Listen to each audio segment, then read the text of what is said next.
Hello, welcome to this tutorial of the TDSpil node from the first package of the Tricks plugins for Nuke.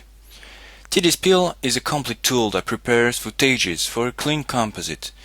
It's generally used with footages that have color screens like green, blue, or even black screens, but it also helps merging different kinds of elements and footages together. It's composed of a dispil tool that removes color spills from blue or green screens, and an FrontExtend function that prevents outlines and wrong color in the aliasing and in transparent areas, while keeping as much detail as possible. In this tutorial, we're going to use TDSpil with a footage that has no green or blue screen. We will use the FrontExtend function to see how we can improve our integration. Okay, so here we have a background, a front element that we want to compose over it, and a mask that we've created. If we merge these elements together, we can see that the result is already quite good in some areas, but we can see here some outlines revealed in the aliasing of the front element.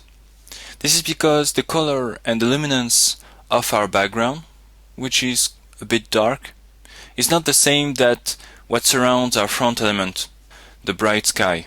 So we have that bright sky of the front element revealed in the aliasing and in transparent areas during the composite.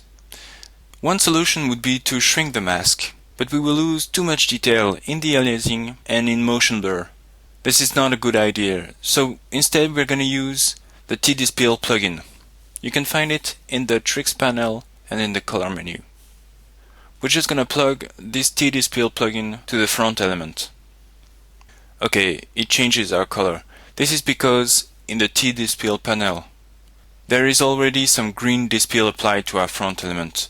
This is the default value, but in this case it's not what we want, so we just set it to none. Okay, and now we have to plug our compositing mask to the mask input of the TDSpil node. And watch what happened. All the outlines are pretty much removed. And these are only the default values of the TDSpil node. We haven't changed anything yet. It works pretty well in most cases. Okay, if we zoom in the motion blur parts, we can see that the color is not exactly what we want. We would like to have only a mix of this green inside color and the dark skies color. So we're just going to change a little bit the compositing mask.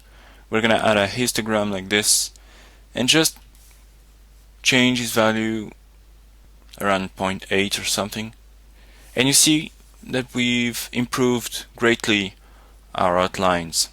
Now in the TDSpil node, in the edges panel, we're just gonna change slightly the edges where the effect is applied. So we're gonna change the outside part and slightly the inside, change the intensity. Now we have corrected pretty much all the outlines that we had. You can see without the TDSpil and with the TDSpil, it really improves all the outlines of your front element. Okay, if we look the front element, what we want is to push the color that is really inside the front element all to the transparent and in the aliasing areas. This is why we've just reduced the mask used for the composition. We only want these pixels here to be extended. If we look at the front element with the TDSpil operation, it might look very weird, but don't worry, we haven't touched anything to the inside color of the front element. Again, we've only adjusted the aliasing area and the transparent areas of our front element.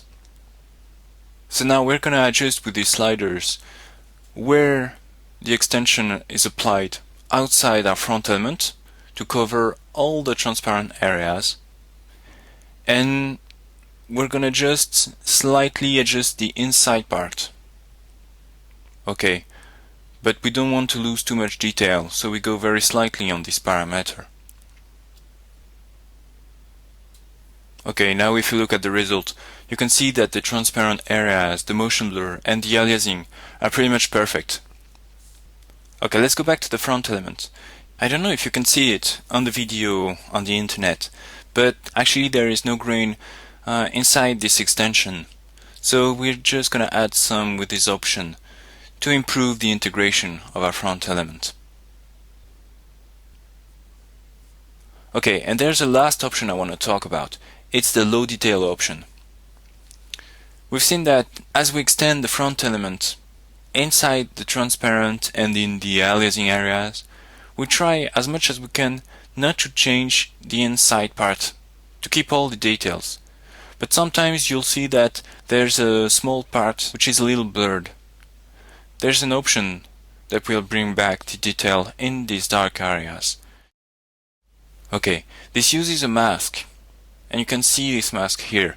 So we're just gonna have to adjust it with this slider to isolate the dark areas of our image. Okay, so we now have a good mask. And you can see how it brings back the details in the dark areas. Okay, here we have the result with the dispel operation and without. You can see how it improves all the aliasing and the transparent areas of our front element. There's another option I want to mention. Sometimes for special cases you may need to limit the action of your front extension to a specific area, or you may need to have different setups for different areas of your image.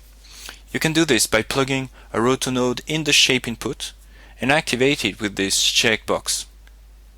You can then create another T-Dispel just after the first one and set it with your other different controls. And finally, here's the result of this same compositing, but we've replaced the Chemix node by the T-Compose plugin. The T-Compose integrates a color match tool that will grade locally the front element according to the background. So you can see here how it improves the integration of our front element. And the T-Compose also integrates some simulations of natural light bounces from the back again onto the front element. There's a specific video tutorial describing all the functions of the T-Compose node that you can see on our website. T-Dispel and T-Compose, that you can both find in a Trix 1 plugin package, help really simply to integrate different footages together. You can find out more information and video tutorials on our website at softwares.circus.fr. Thanks for watching.